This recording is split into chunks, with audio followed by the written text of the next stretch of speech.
د اردو ډېر لوی شاعر ساحر لودیانوي په یو شعر کې وایي چې دنیا نے تجربات و حوادث کی شکل میں دنیا نے تجربات و حوادث کی شکل میں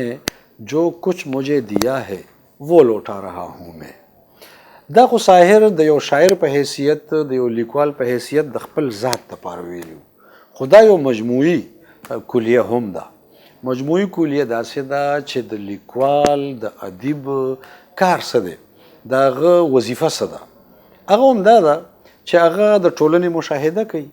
هغه په دې ټولنیز ژوند کې، په دې معاشرتي ژوند کې د ځینې غرض و پرځو نه تېرېږي. ادیب چې دی هغه ویني چې په دې دنیا کې زما څه قسمه تجربې کېږي. څه قسمه تجربو نه مطلب دا دی چې کله ادیب په دې ټولنه کې ژوند کوي نو هغه مختلف کردارونه ویني، هغه د مختلفو واقعیاتو مشاهد پاتې کېږي، مشاهده کوي، او هغه د ځینې ذاتي تجربو نه داسې تېرېږي چې دغه تجربې هم بیا د هغه د ادب برخه جوړېږي. یعنې زما مقصد دا دی د ساحر لودیانوي دا شعر ما دې دپاره وویلو چې په ټولنه کې د ادیب کردار چې دی هغه داسې وي چې هغه څه ویني ګوري نو هغه د خپل ذات برخه جوړوي. خو عام وګړی د خپل ذات پورې محدود وساتي، هغه د هغه د ذات برخه وي خو د هغې فني اظهار نشي کولی، د هغې هنري اظهار نشي کولی. ادیب یا بل د فنون لطیفه سره تړلی فرد هغه په دې قادر دی چې د ده په دې دنیا کې کوم حادثې، تجربات او مشاهدات د ده د ذات برخه جوړه شوې ده نو دی هغه واپس کولی شي. لکه ساحر چې ویلی چې وہ لوٹا رہا ہوں میں، نو ادیب سره دا کار دی او هنرمند سره دا کار دی. د فنون لطیفه سره تړلی هر فرد سره دا یو سهولت، یو اسانی شته چې هغه دغه حوادث، دغه تجربات چې د ده د ذات برخه جوړه شوې ده دا دی په خپل فن کې پیش کوي. نو د دې مطلب دا دی چې بیا د ادیب تعلق د ټولنیزې مشاهدې سره دی، د ټولنیز ژوند سره دی، د ټولنې سره دی. خو ګوره یوازې شاعر ادیب نه، زموږ موضوع خو دا ده چې موږ د ادیب او معاشرې په تعلق خبره کوو. خو دلته به زه لږ وضاحت دا وکړم چې د هنرمند او د ټولنې تعلق هم دغه دی، کوم ته چې ساحر لودیانوي په خپل شعر کې اشاره کړې ده چې زه هم دغه تجربات او حوادث د خپل فن په ذریعه واپس معاشرې ته ورکوم، یعنی واپس یې ښایسته کوم او د هنر په کالو یې سینګار کړم نو زه یې واپس کړم. دغه څیز چې دی د فنون لطیفه یا ښکلو هنرونو سره تړلو افرادو د ټولو دغه ذمهواري ده. یعنې که یو مصور تصویر جوړوي نو هغه هم د دنیا د تجرباتو حوادثو نه یو تخیل جوړ کړي او د هغه تخیل نه هغه د قلم او د کاغذ په ذریعه یا د بروش او د رنګونو په ذریعه یو خاکه یا یو تصویر جوړي، خو په هغې کې د ده داخلي جذبات شامل وي، د ده تخیل شامل وي او د ده مقصد سي ښکلا پیدا کول. نو ښایست پیدا کول چې دی د مصور کار هم دی، د موسیقار کار هم دی، د رقاص چې څوک اتڼ کوي دا هم د فاین آرټ یا د فنون لطیفه یو برخه ده. د پرفارمنګ آرټ څوک چې په سټیج باندې اداکاري کوي او د خپل هنر څرګندونه کوي، یعنی ایکټینګ کوي، هغه هم دا کار کولی شي او دا کوي. او یا د فاین آرټ سره تړلي چې څومره د ټولنې افراد دي. خو د دې ټولو د ټولنې په دې ټولو فنکارانو، هنرمندانو کې زیاته مؤثره لاره چې ده هغه ادیب سره ده. ادیب سره څنګه ده چې ادیب سره لفظونه دي، ادیب سره ژبه ده. ګوره مصور سره خو خاموشه ژبه ده، مصور سره خو د بروش او د رنګ ژبه ده، لفظونه نشته. رقاص چې هغه رقص کوي یا اتڼ کوي نو هغه هم د آرټ مظاهره کوي، هغه هم د هنر څرګندونه کوي، خو هغه سره لفظونه نشته. دغه شان مجسمه ساز په یو مجسمه جوړولو کې، سنگ تراش په یو سټیچو یا مجسمه جوړولو کې، په یو شکل او خاکه جوړولو کې هغه د خپل تخیل استعمال کوي او ښکلا زیږوي، ښایست پیدا کوي، خو هغه سره لفظونه نشته. یعنی د هغه ابلاغ د شاعر ادیب عمره مؤثر نشي کېدی. او نور چې څومره زموږ سره ښکلي هنرونه دي، یو هنرمند سره د لیکوال او د ادیب عمره مؤثره ذریعه نشته. البته دا کار کېدی شي چې ځینې افسانې مصور او سنګ تراش سره وي او ادیب سره نه وي. د مثال په طور ادیب په یو ژبه کې شاعري کوي یا نثر لیکي نو د ده په ادب به صرف د هغه ژبې پوهېدونکي پوهېږي یعنی که څوک په فارسي کې شاعري کوي نو چې څوک په فارسي پوهېږي نو د فارسي د ادیب د ادب نه به استفاده کوي څوک په جرمني کې کوي څوک په انګریزي کې کوي نو دغه د ژبې قدغن د ادیب مخې ته راځي مصور سره د ژبې قدغن نشته د مصور آرټ په سترګو لیدی شي او هغه سترګو باندې لیدلو کې د لفظونو سهاره نشته د لفظونو اډانه نشته نو هغه خپل امیجینیشن د سترګو په لاره د خپل فکر او سوچ په لاره باندې اخلي نو د ژبې بندیز نشته یعنی ادیب ته دا یو تنګي مخې ته راځي دا یو محدود غوندې تصور مخې ته راځي چې دی په کومه ژبه کې لیک کوي ادب تخلیق کوي مصور ته دا مسله نشته خو ډېرې اسانۍ بیا ادیب سره دي یعنی مصور که په یو تصویر کې یو کیفیت ښیي چې دا یخني ده که دا ګرمي ده که دا ارزاني ده که دا ګراني ده که دا څه کیفیت دی د کیفیاتو په ښودلو کې مصور د مشکل سره مخ وي شاعر سره لفظونه دي نو شاعر دغه مشکل سره نه دی مخ ډرامه‌نګار دغه مشکل سره نه دی مخ یا د بل کوم ادبي صنف لیکونکی ویونکی چې دی د دغه مشکل سره نه دی مخ خو زما مراد دا دی چې دواړه د ټولنې سره تعلق لري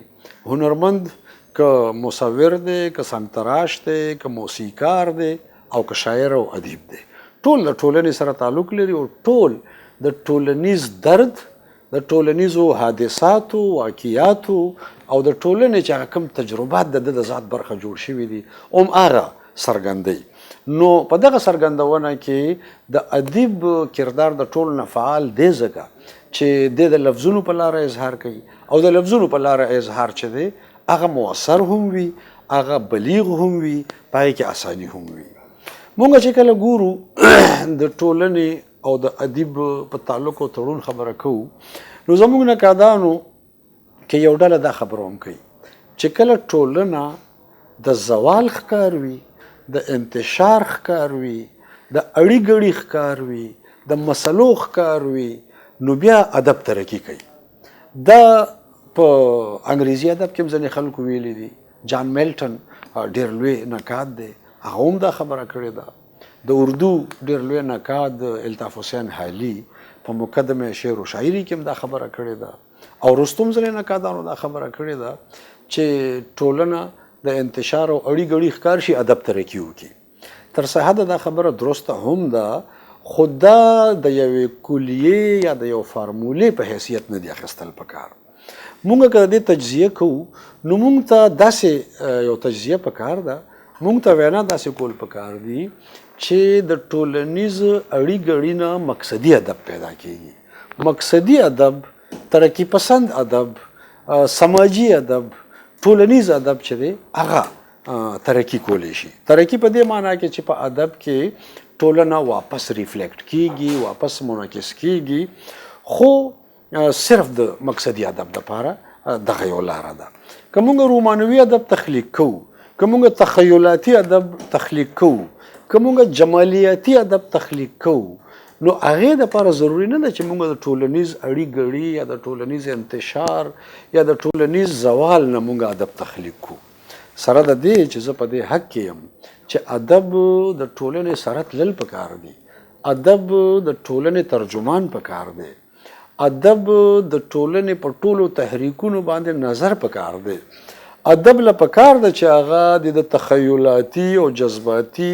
او احساساتي ادب نه زیات ریالیست وي هغه د حقیقت پسند وي او د ترقی پسند ادب راوته هم د حقیقت پسند نه دی